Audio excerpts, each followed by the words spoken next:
Within the next few weeks, up to 50,000 international students will be travelling to Scottish universities.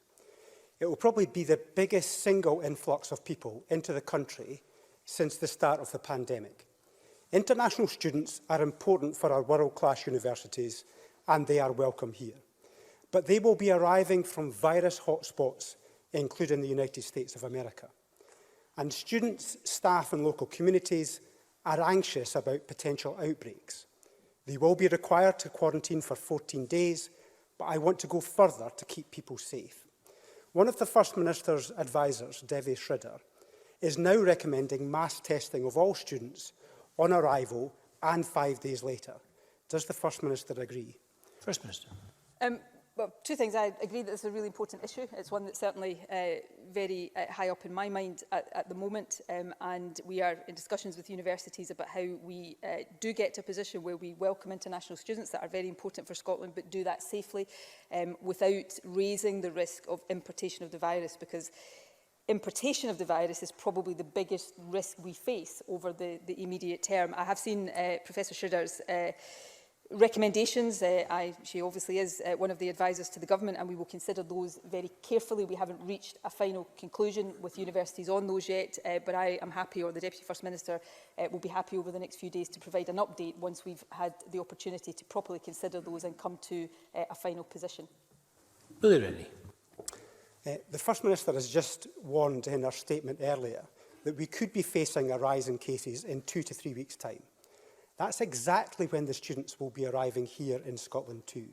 So it's very important that we get this right so we can keep everyone safe, including those international students. And it's good the First Minister is open-minded, but if we are to do that mass testing, we'll need to act fast because we've only got a few weeks left.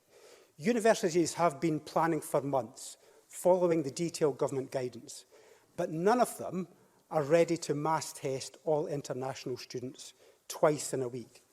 The First Minister regretted not testing all new residents in care homes. I don't want the same mistake to be made again. So can I ask her to listen to her own adviser, Devi Shridhar, and make it happen? I think anybody that looks objectively at my decisions over the last few weeks will probably reach a conclusion. I listen very carefully to Devi Shridhar, and I'm very influenced by the very wise advice that she gives us. On these issues, so I agree with the points that Willie Rennie is making. I'm simply, I suppose, in return, making the point that these things, although I know and reflects the discussion I often have with my own advisers, these things are really as straightforward and simple as they appear on the face of it. So testing may well be an important part of this, and I certainly want to consider that fully and to do so quickly. But Willie Rennie talked in his first question, I think, about the requirement there will be to quarantine, and this is similar to the position with international travel more generally. That is actually the most important piece of advice that we give. And there's a debate within the UK government right now, and certainly we will continue to explore these things as well, as to whether quarantine, whether there is an alternative to quarantine around testing, either a full alternative or partial. And I am open-minded to that.